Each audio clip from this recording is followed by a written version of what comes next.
So my name's Mitch Gwilliam, M-I-T-C-H, last name G-W-I-L-L-I-A-M. My title is Sergeant with North Salt Lake City. What happened? So this afternoon, Woods Cross Police Department had an individual in a pickup truck, spray painted windows, a flag, American flag, obscuring the back of the vehicle, covering the license plate, driving erratically, that they attempted to stop. The vehicle fled from them. They initially discontinued the chase in Bountiful at one point. The suspect continued to drive erratically, got onto I-15 southbound, and ultimately off on Center Street in North Salt Lake, where other officers saw the vehicle still driving erratically, attempted to stop it. The vehicle actually died, became inoperable on the overpass of Legacy Highway on Center Street in North Salt Lake. The suspect was non-compliant, refusing to talk to officers, being very aggressive, had a metal rod in his hand that he was using, threatening or swinging around in a threatening manner. Ultimately, we were able to, with the assistance of SWAT, take him into custody safely with minimal injuries. Because obviously you use less than lethal, because we got a dose of it. Yeah.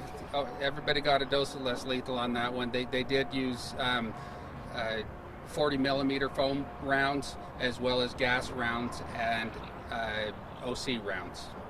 After you use flashbangs too? Oh, excuse me, yes, and flashbangs, yes. We heard some explosions. We saw a bunch of police running down the hill. Was that at the point when he was taken into custody? Did he run down the hill? Yeah, so when they had a plan to get him into custody, he was able to get out of the truck and run down the side of the hill on the side of the overpass. They did apprehend him on the right next to Legacy Highway. Did he say what this was all about? Why was he driving erratically? He has not given a statement at this point. So we don't know motive necessarily? Yeah. Right now we don't know motive or what his reason for doing everything that he did today is. When you said minimal injuries, is that to him or were any officers? No officers that I'm aware of were injured. I don't know what his injuries are at this time, but he is being transported to the hospital to be checked. Any indication of a mental health breakdown? It certainly could be. Single occupant in the vehicle? Single occupant in the vehicle, an adult male. I don't have the name at this time. I believe you should be able to contact Woods Cross Police Department, who is the lead agency on the investigation, to get his name. So did he jump off the bridge? No, he ran around the side of the bridge. So he was at a point where his vehicle was that he was able to get, I suppose, that he jumped over the barrier, but it was at a point where on the other side of the barrier there was a hill that he could run down. So then did he take a tumble going down? Is that why he's getting treated for those injuries that we don't know of at the hospital? He took probably multiple rounds of less lethal as he was running. The prep school I know was on lockdown. What's the situation like over there right now? Do you know? It's actually to normal. We did not request that they go on lockdown, or did not. We advised them of the situation. Actually, I don't know if they actually went on lockdown. We just recommended that they not come east on Center Street, but that was one of the main concerns as he was driving towards that school, that we take care of the situation before it puts other children and the parents picking up their children at that time. Does it appear he was under the influence of anything? He could have been, but we don't have any specific indication of that yet at this time. Can you comment on what, if anything, he was saying to officers as he was swinging the rod around or as they were dealing with him? Unusual statements, erratic, nonsensical statements is what it sounded like to me. Can you give an example of that? He was asking the officers if how far he could throw it, if he should throw it, if wasn't making sense what he was saying in the specific instance. I don't know that I have specifics because I didn't hear all of it. Was there anything in his truck that was found dangerous? Any firearms or anything like that? They're still searching. They did bring out a bomb dog because he did make a threat that there was a bomb in the car, and he did make a threat that there was a two-barrel shotgun in the car. So right now, or as I left the area, they were searching the truck with a bomb dog.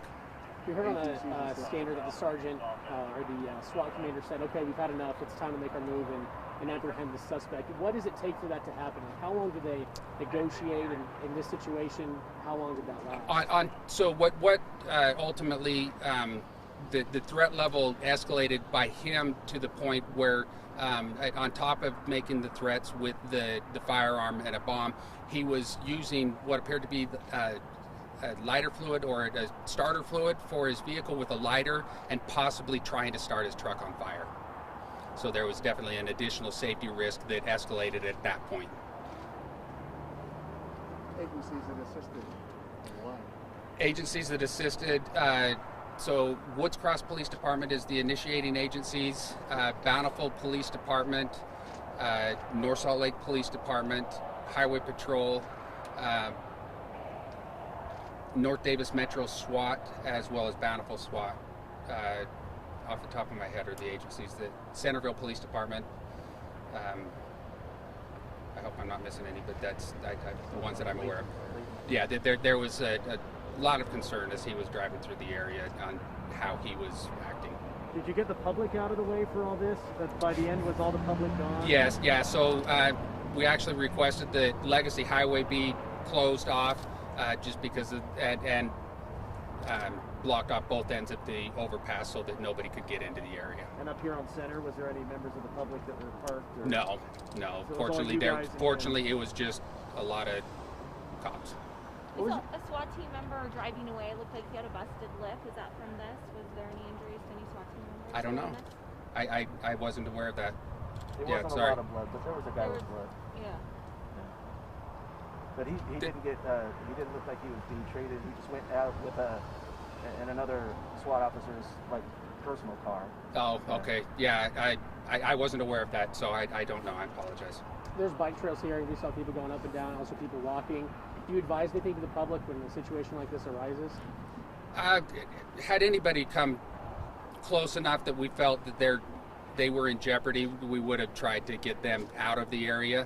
But if you see a lot of police with guns drawn and this kind of activity going on, generally speaking, it's not a good idea to get close. Obviously, filming is a thing that is going to happen. There's nothing wrong with that, but please try to do it at a safe distance. Any preliminary charges on this guy yet you know of? Right now, I don't know the charges. That would be up to Woods Cross Police Department. But is he known to law enforcement at all? I believe so, yes. I believe that he is known to law enforcement, has quite an extensive history. Kind of recapping, Bountiful kind of chased him for a little bit. No, Woods Cross Police Department chased him. Then North Salt Lake picked him up as he was getting off at Center Street. So Woods Cross had discontinued the pursuit in Bountiful because of how erratically he was driving. But then he got onto the freeway, and North Salt Lake picked him up as he got off the freeway. And then his car died, basically. His car died, yeah. Not sure exactly, but it appears that it probably overheated. Can we walk up and get pictures of the car? Yeah, as soon as everything's clear, I'm sure that that's not going to be a problem, as long as they clear it before the tow truck gets here. How important was it for this to end the way that it did? You guys really focused on non-lethal force. You have a SWAT team out here, you have huge police presence. What goes into all of that training of making sure the suspect and all of the officers walk away alive? And that's exactly what it all boiled down to. The reason it took so long is because we wanted to give him every opportunity to surrender. And when he doesn't surrender but continues to make additional threats, including potentially starting his vehicle on fire and putting others in jeopardy, that just puts us into a position where we have to take action, or we potentially are going to allow somebody to be hurt. How long did it take? When was the starting point of your call, and when was the ending point when it got resolved? Can you just watch that mic, please? The pocket. The mic that's in your pocket. Can you just watch it? Thank you. Oh yeah. Sorry, Time to question call out- again. time to Oh, call out I believe it came out just after 11 o'clock, but I'm not certain on that. was I would have to resolved roughly. Yeah, 30 minutes ago probably now. Any other questions? Okay, What's your first name? Mitch, M-I-T-C-H. William. William, yeah, with the G. With a G. Yep. Like on the other.